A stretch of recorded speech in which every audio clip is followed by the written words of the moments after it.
All right, hello everybody and welcome. My name is Anthony and I am the game development slash programming slash coding instructor here at Esports Players Club, and I am excited to bring you a brand new course outlining Unreal Engine for Fortnite Creative. For those of you who don't know, I created an entire course kind of outlining Unreal Engine 5, and I outlined a lot of that. I still plan and go back to that and add some things, but I decided to create a small little course here on Unreal Engine Fortnite Creative because we find obviously we're an esports place, so anytime we can integrate the gameplay side of things with what we're doing on the game development side of things is always a good thing. And there are some very key differences between Unreal Engine 5, the normal version, and Unreal Engine Fortnite Creative. And some of this stuff will be the same, but some of this stuff will be completely new. So I suggest you watch the whole video, and thank you so much for watching. So let's go ahead and get started here. To get into Unreal Engine Fortnite Creative, first you're going to need to download the Epic Games Launcher and create an account. If you don't know how to do that, we'll probably create a video on how to do that, but it's not super hard. You just gotta log into Epic Games Launcher, create an account, or log into an account you've already created, and then you should pretty much be ready to go. You're then gonna go to the store and download what is called the Unreal Editor for Fortnite. I already have it downloaded, but you would just go to the store and find Unreal Editor for Fortnite. You would click Get. You would purchase it just like a normal application or game from Epic Games Store, and then it should be now in your library. As well as that, just make sure you have the latest version of Fortnite also downloaded on your local machine. And then to start the Unreal Editor for Fortnite, simply just click on it, and it's going to go ahead and load up. Now, some of the cool things that come with Unreal Engine for Fortnite that is a little bit different than Unreal Engine 5, and probably the best thing I think about it, is source control. Unreal Engine for Fortnite already has a pre-built in source control system, so you don't need to back anything up to Google Drive or use Perforce or use Get or all the other SCR stuff that's out there, the software's out there. Unreal Engine already has that for you. Another new thing for the Unreal Editor for Fortnite is they have a new language you have to learn called Verse, and we will be talking a lot about Verse throughout this series, but it's the new language. It's kind of like C# and Python had a baby. There's a lot of access modifiers and keywords that are very unique to like C++ and C#. They're used a lot in like those kind of languages, or like Java, for example, especially the access modifiers. But the system is indentation based, like Python. So we're going to be learning Verse together, which will be a lot of fun. Short for Metaverse, I guess that's going to be the language of the Metaverse. But yeah, that will be a lot of fun. And then there's also some things that are very similar, as we'll see as we get going here as well. Also, I also recommend for this course, you go to Google and you download Visual Studio Code. That's going to be where we're coding. So to download that, you're just going to type in VISUAL Studio Code. And this is where we're going to be doing a lot of our code stuff. So you would just click download and then just make sure that you have it downloaded Windows 10 or for Linux or for Mac or for whatever your system is. But make sure you have this code editor downloaded. We will be using that as well throughout this course. Okay, so that's just the preliminaries. Let's go ahead and get started. So to create a brand new template here, I'm just going to go ahead and click the blank template, and we're going to call this tutorial 1 and click create.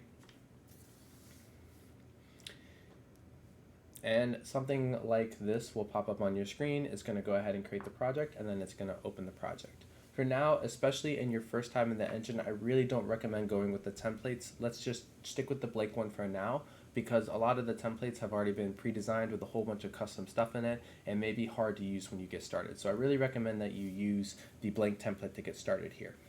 Now, before we jump right in and talk about all the things with UEFN, which is Unreal Editor for Fortnite, just in case you didn't know what that acronym stands for, I may be using it quite a bit. UEFN is very object-oriented, but a lot of the game management and functionality is included in devices. And this is something that's pretty different from other game engines. Most of the time, like for example, Roblox Studio, we had a service inside of Unreal Engine 5. You generally had to make the device or the game logic using blueprints, right? And then, you know, have like a class, like a character class, and then you'd put like the logic for the character class in the controller, and then you'd have to assign the character to the controller and stuff like that. UEFN already has a whole bunch of devices that pretty much manage game logic and functionality for you, and you just have to customize the properties and the events of those devices in order to build your game. This is primarily due, I think, because Unreal Editor for Fortnite was created based on Fortnite Creative 1.0, which kind of had all of these devices set up. And now they just gave you a lot more functionality, but they also gave you the ability to make your own devices. But that's something that's very important. I just wanted to say kind of off the bat here before we get started, because it's kind of important. Okay, to get started here, the most important device inside of Unreal Editor for Fortnite is one of the most important, is going to be your spawn pad. And this essentially right here is where your player is going to spawn. And as you'll see here, the controls for Unreal Editor for Fortnite are pretty similar to most game engines. I'm going to right click on my mouse just like so, and use the W, S, A, and D key to move forwards, backwards, left and right. E will go up, Q will go down. To rotate your camera, you're going to hold right click and simply move your mouse just like so. If you want to slow down or speed up your camera speed, again, you'll hold the right mouse button and then scroll your mouse wheel. If you scroll it forwards, as you can see in the corner here, my speed goes really fast. And if I scroll it backwards, as you'll see again in the corner here, it slows way down. So this is just the basic interface for just moving around and manipulating everything inside of your viewport. This massive screen here that displays my level is what we would call the viewport, by the way. So let's go ahead and do a little bit of a tour of what all the stuff that's going on here is. Now, to get your window to look like this, if it doesn't look like this, what you're going to do is you're going to click Window, and then you're going to go to Load Layout, and then you would do Default Editor Layout. And essentially that's going to load it so it looks just like this. Some people do like the UE4 classic layouts. If you want to do that, that's totally fine. We're just going to use the default layout for now. You can also import your own layouts as well. Okay. If none of these windows are still not showing up, you can always click and find the window that you're looking for here and just make sure it's checkmarked, and then that will also allow this to display as well. Okay. All right. So up here, we're going to have the ability to save our project. Obviously, we have our file, access to our verse code. We'll come back to this later. Here is going to open up our ability for the content drawer, which we'll talk about in a second. Where you change modes is right here. Project settings and publishing the project and creator portal, that's all going to be right here. Fab is going to be like your asset store for the Unreal Editor, so this is your asset store. This is where you can create basic shapes and actors, very similar to Unreal Engine 5. Verse is where you would open up your verse code. So we'll talk more about that later, but this is where you would open up verse code if you wanted to custom code a specific device or game logic. Launch session is going to launch a Fortnite Creative 1.0 session. We'll talk about this in this video, but in a second, okay? Everything that's in your level is over here in the Outliner tab. And then all the properties that make up anything you have selected, for example, this grid, all the properties are over here down in your details panel, as well as a list of the actor and then the components that make up that given actor. Okay, so if I wanted to change the material, for example, I would click on this, and I could change the material to, I guess, this barrier, for example. Okay, to move things around, you're going to use, again, your select, your move, your rotate, and your scale tools, which are located in the upper right-hand corner of your screen. You also have the ability to enable snapping for movement, enable snapping for rotation, and enable snapping for scaling. Okay, now, everything that exists inside of your level will be over here in the Outliner tab, but everything that exists inside of your application will be in the content drawer. So to open up the content drawer, you can simply click content drawer, and this will open up. You are then able to dock this in your layout just like so if you want to, or you can just open it up by holding Control and Space and then click Control and Space to close it. Either one is acceptable. This has everything that exists inside of your level, but it also has pretty much everything that exists inside of Fortnite. So as you can see here, all the consumables are here, so if you wanted to add that kind of stuff. Environments are here. Inside of prefabs, you have all the structures that were used to make all the various POIs inside of Fortnite. So like, for example, Anarchy Acres, I could drop the silo out, right? All that stuff is going to be here inside of your content drawer, right? Very similar to Unreal Engine 5, this contains all the assets for your application and or project. And as well, if you wanted to make new stuff, you would do it in here as well. Everything here is organized inside of folders. Don't think we need to get too much into that. Now, let's go ahead and get to something that is different about Unreal Engine 5, or excuse me, different about UEFN versus Unreal Engine 5, and that is the source control. And I kind of mentioned that earlier in the video because that's really, really important. So let's talk about source control. Source control is how you can manage your project over time and work on it on multiple different machines or devices, right? So let's say I created a project on this computer and I wanted to go home and work on the same project. Source control is what allows me to do that, right? Source control is like backing it up to like the cloud, for example. Technically it's not that, but also technically it is, but it's very similar to that, right? Now, what makes Unreal Editor for Fortnite so nice is that source control is already built into the editor.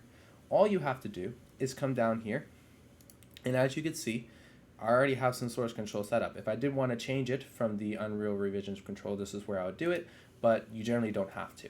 So let's say I moved this, and I wanted to save this change to my project, or like finalize that change. I would simply click Save here.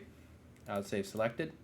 And then I'm going to have to check in that change. So saving it just saves it on this computer. It does not back it up to the cloud. It just saves it on this computer. When I click check in changes, that's what's actually going to check in the changes so that it saves to the cloud.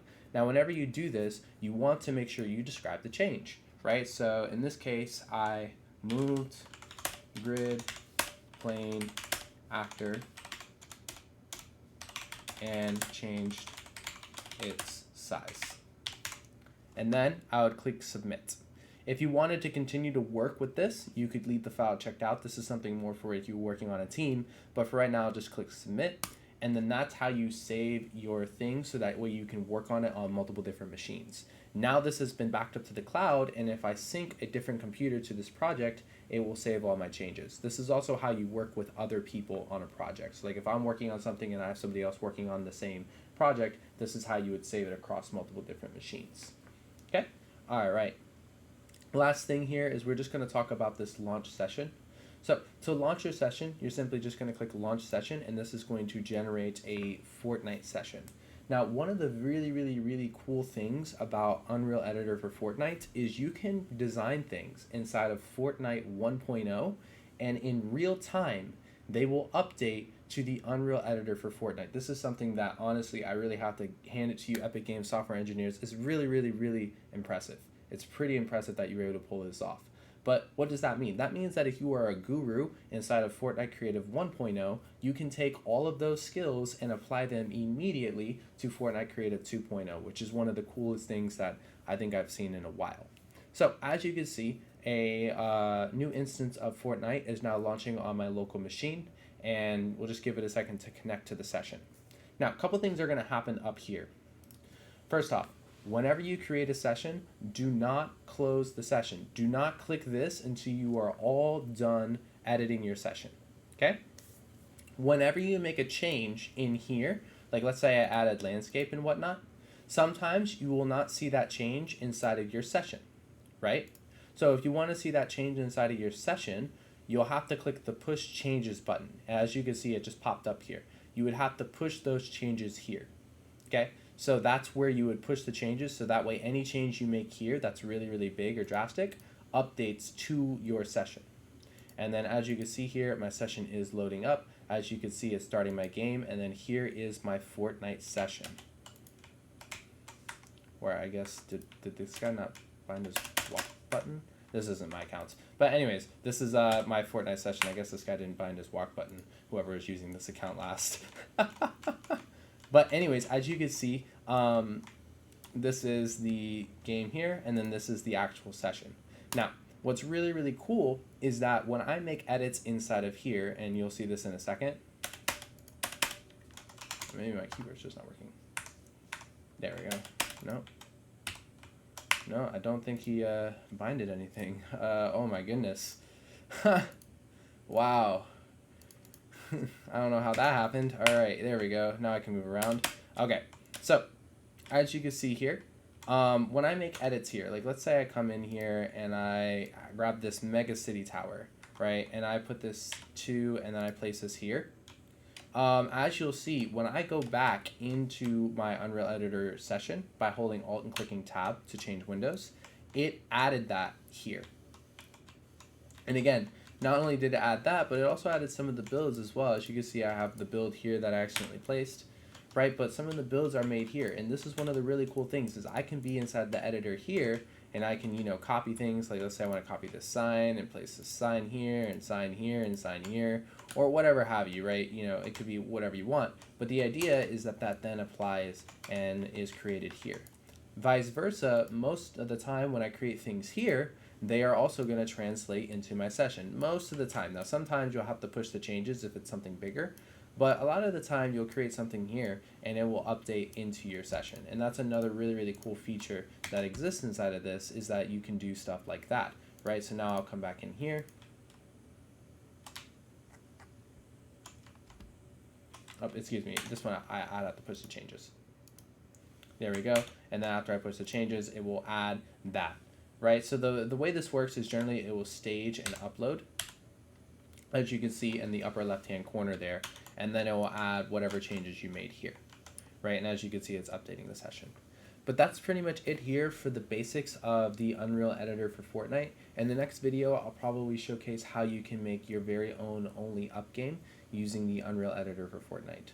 So as always here, I'll let this go ahead and finish preparing and updating so you can see that cube. But this has been Coach Anthony with the Esports Players Club, showing you the basics of Unreal Engine Fortnite. Please let us know if you have any questions in the comment. And of course, as always, please like and subscribe. And thank you so much for watching. I'll go ahead and just let the video run now, probably speed it up at this point, and show you what it looks like when this cube is actually here.